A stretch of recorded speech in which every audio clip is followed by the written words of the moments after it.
Eu sei, você provavelmente já viu dezenas de vídeos na internet falando sobre o Pablo Marçal, como ele usa estratégias de manipulação com seus seguidores. Tudo isso, acredito que vocês já devem estar cientes, mas eu quero lhes apresentar um novo Pablo. Na verdade, o velho Pablo, o que poucos conhecem, e aquele que é um gênio de marketing. Mas não um marketing convencional, e sim um novo marketing que eu vou te apresentar.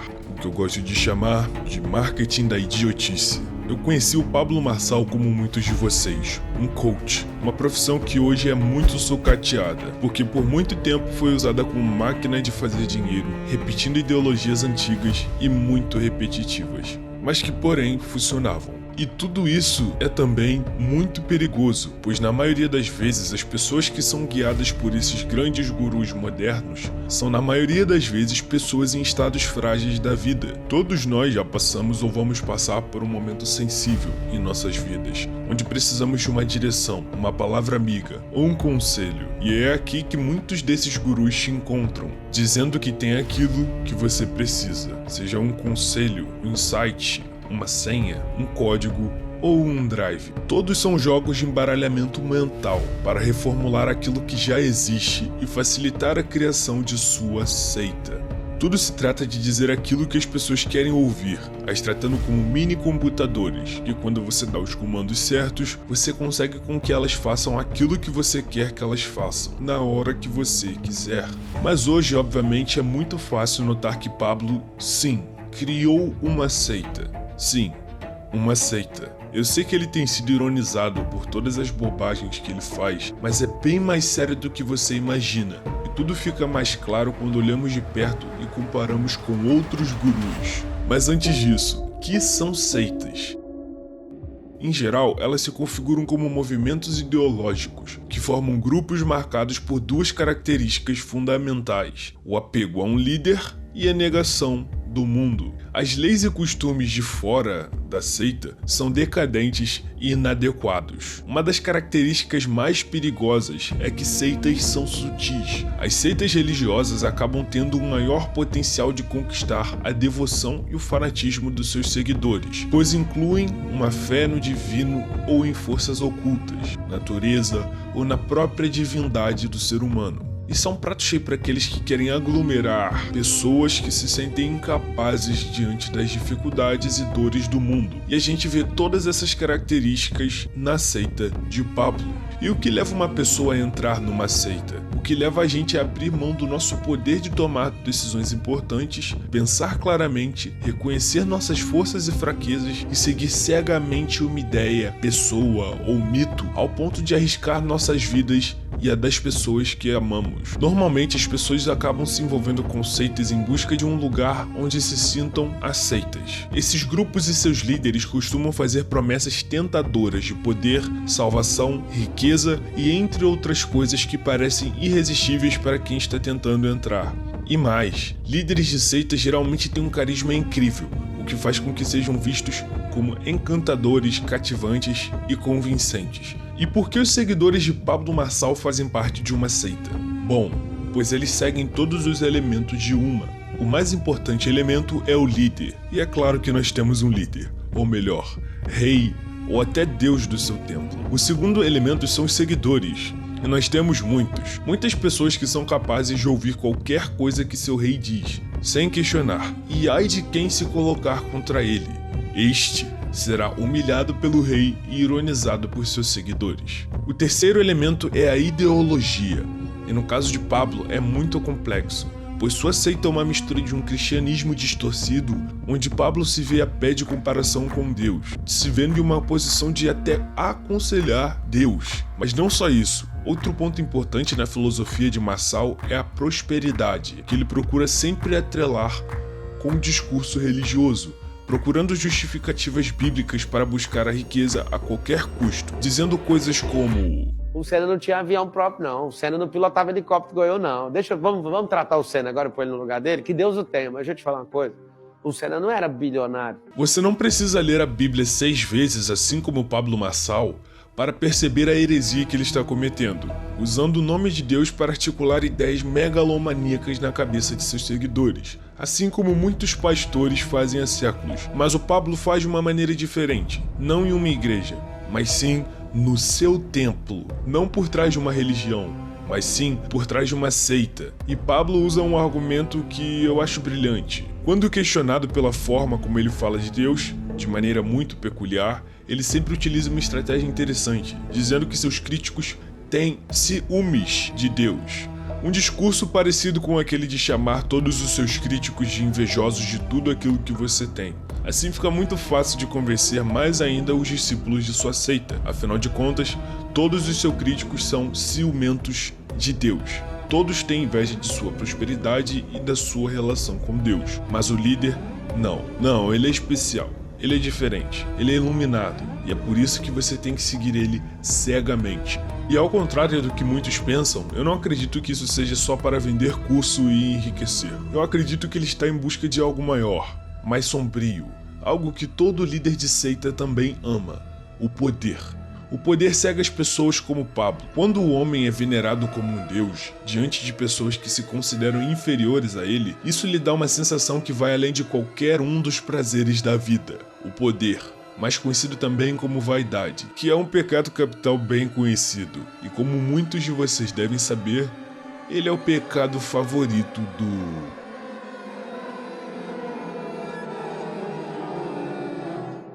E esse também é o pecado favorito de todos os gurus de seita. Quer que eu te mostre? Líderes de cultos ou gurus são muito conhecidos por terem se apropriado da fraqueza emocional de seus seguidores, manipulando eles a cometerem atrocidades em nome de sua seita.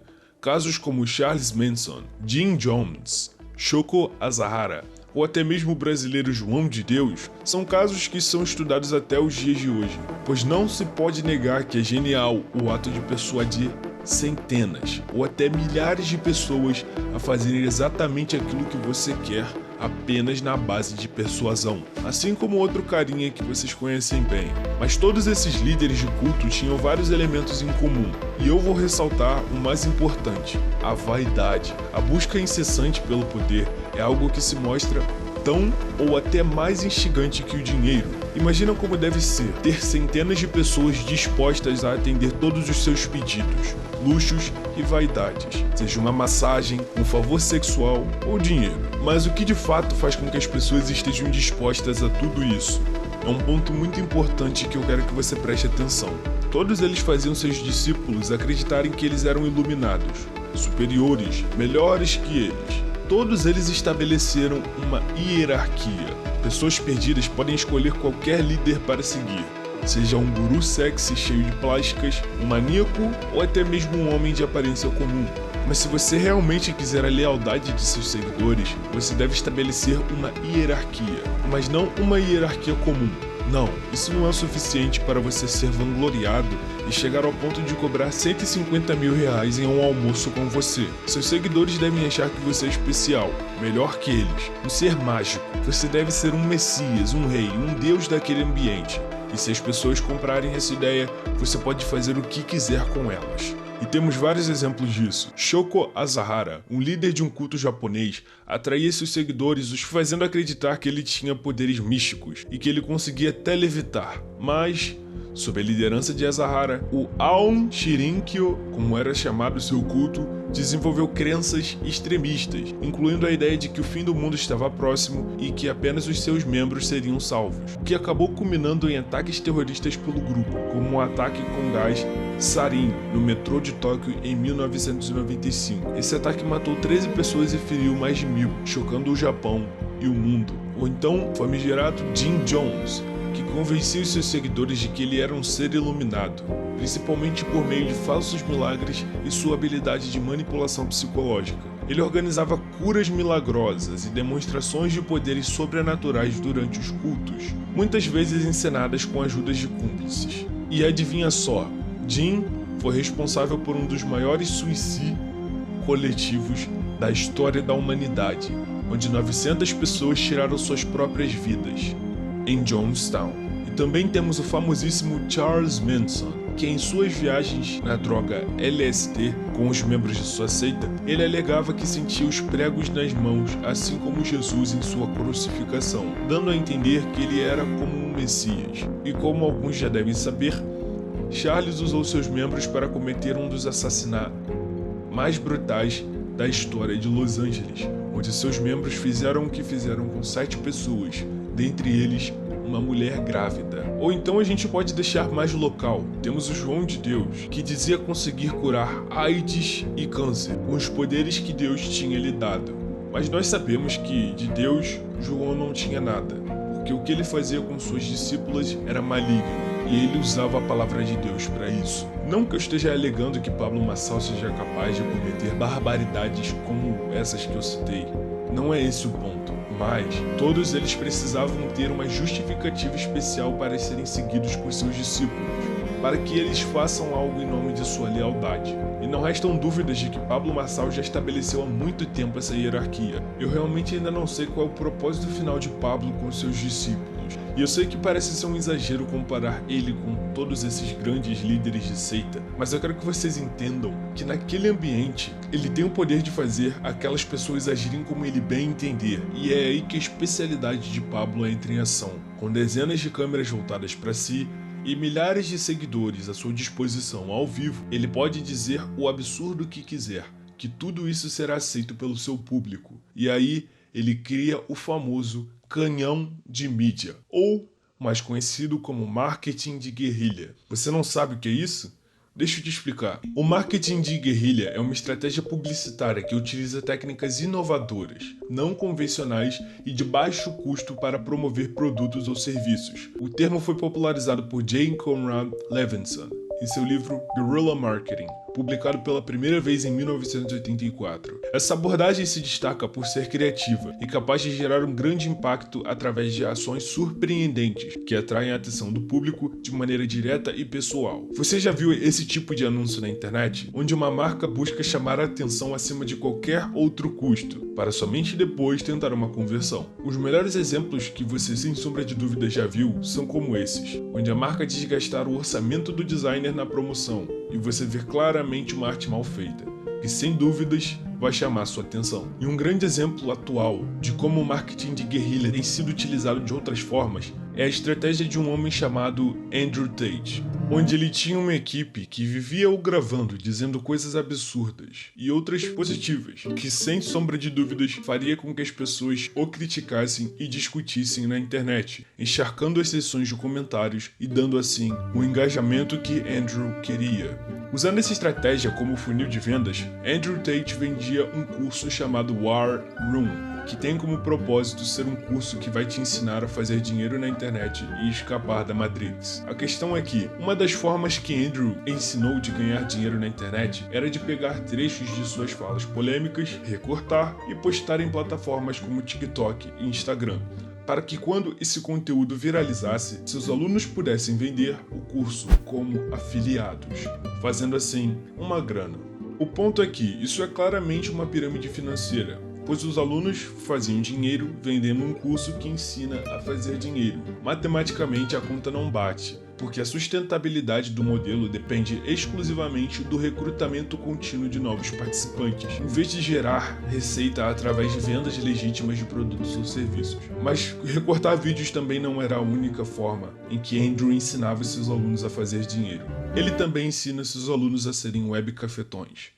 Mas esse é assunto para outro vídeo. Esse vídeo está sendo uma aula de marketing e também um curso de anti-manipulação para leigos. E conteúdos como esses daqui você também vai encontrar na minha newsletter, onde eu tenho postado conteúdo de valor semanalmente, mostrando técnicas de inteligência artificial, como ganhar dinheiro na internet de formas diferentes, mas para ter acesso a tudo isso você tem que estar inscrito na minha newsletter. É de graça e o link está na descrição. Mas continuando, no caso do Pablo Marçal, ele utiliza tudo isso de forma indireta. Todas as suas gafes, todos os seus momentos polêmicos em cima do palco funcionam como marketing de guerrilha de Tate. Ele apenas não vende um produto de primeira mão. A meta de Pablo é ter cada vez mais pessoas o vendo. Seja como hater ou seguidor, a sua atenção é importante para ele, pois a partir daí que ele vai te converter para seguidor.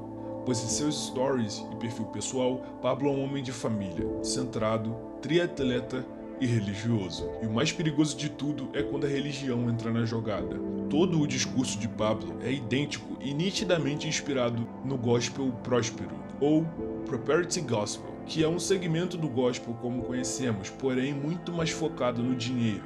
Os seguidores dessa doutrina acreditam que através da fé, da oração e de doações à igreja, Deus abençoa os fiéis com riqueza, saúde e prosperidade. Essa crença tem sido amplamente promovida por pastores e televangelistas, principalmente nos Estados Unidos, mas também tem ganhado seguidores em outras partes do mundo, inclusive no Brasil. A principal metodologia desses pastores é usar o argumento de que nós somos a imagem e semelhança de Deus, e por isso temos uma certa divindade dentro de nós, que quando aprendemos a utilizá-la, teremos acesso a toda a riqueza que nos foi prometida. A diferença que Pablo coloca na mesa é que ele não prega o dízimo, mas sim a venda de seus cursos, que serve como uma forma bem diferente de se financiar, e obviamente financiar o seu culto, ou sua seita. E assim ele vai ganhando espaço, notoriedade e cada vez mais seguidores, aos poucos, bem na surdina. E o que mais me chamou a atenção foi um evento recente, a participação de Pablo Marçal na chamada Fritada. A Fritada é um programa onde uma pessoa famosa divide palco com diversos comediantes, e a meta ali é que os comediantes façam as piadas mais pesadas e engraçadas que conseguirem. Em um programa que tem o Léo Lins como comediante, você deve presumir que as piadas não são leves. Pablo foi chamado para esse programa, e o que ele fez foi uma aula de persuasão, presença de palco e manipulação. Em um ambiente onde Pablo deveria ser o oprimido, ele na verdade foi o opressor, usando técnicas como dar dinheiro aos comediantes quando eles fizessem piadas engraçadas, numa clara demonstração de poder e definição de hierarquia do ambiente, claramente constrangendo e atrapalhando o humorista, que já tinha todo um show preparado, o obrigando a improvisar. Em alguns momentos você realmente vê como aquilo é extremamente constrangedor. Ou então filmando o show e os comediantes quando fazem piadas que deixam Pablo em calças justas. Mas o checkmate de Pablo foi no fim, onde ele sobe no palco e dá um show de desenvolvimento pessoal digno de um coach. Ele nitidamente inverteu completamente a situação ali, trazendo o público que estava ali para rir da cara dele para uma reflexão pesada sobre a vida e sobre o que eles realmente estavam fazendo ali. Aquilo foi uma jogada de mestre, não tem como negar. Jogada de mestre assim como ele fez com Bambam, que fez o vexame de não aguentar nem sequer um minuto em sua luta com Popó e depois veio a público dizer o óbvio, que ele só estava fazendo aquilo por dinheiro, tendo faturado 10 milhões em alguns segundos. Pois é, Bambam, o Brasil realmente estava achando que você queria chocar o mundo, jamais seria por dinheiro. Pablo se intrometeu na situação, se aproveitando do hype de Bambam e vendeu um curso com ele de como fazer dinheiro virando chacota na internet, que eu te garanto, isso é uma coisa que os dois sabem e faturam muito com isso. Mas uma coisa que sempre me deixa impressionado é a forma como o culto de Pablo funciona. Ele vai ao palco, diz absurdos, seu público aprova, ele posta, viraliza, seus absurdos geram discussões, ironias e até vídeos como esse que eu tô fazendo, o que dá a Pablo mais e mais holofotes, e com isso, mais adeptos que vão concordar com os absurdos ditos por ele. E assim, seu culto vai crescendo, e junto a isso, cresce o seu bolso, e o pior, o seu poder. Sua sede de poder não se limita apenas ao seu culto, tanto que Pablo chegou a concorrer à presidência do Brasil. Ou seria isso uma jogada de marketing de guerrilha para virar chacota novamente e com isso ganhar mais seguidores? Enfim, você já entendeu como isso funciona. E agora, o que nos resta é esperar e observar de longe. Talvez nós estejamos testemunhando um culto muito perigoso de um homem que ama o poder e que tem o poder sobre muitas outras vidas. Será que Pablo vai novamente fazer seus discípulos cometerem atos altamente perigosos para testar a lealdade deles? Ou será que Pablo vai realizar seu sonho de se tornar o homem mais poderoso do país? Do jeito que o Bostil é, eu não duvido mais de nada, mas o que eu posso afirmar é que o miserável é um gênio.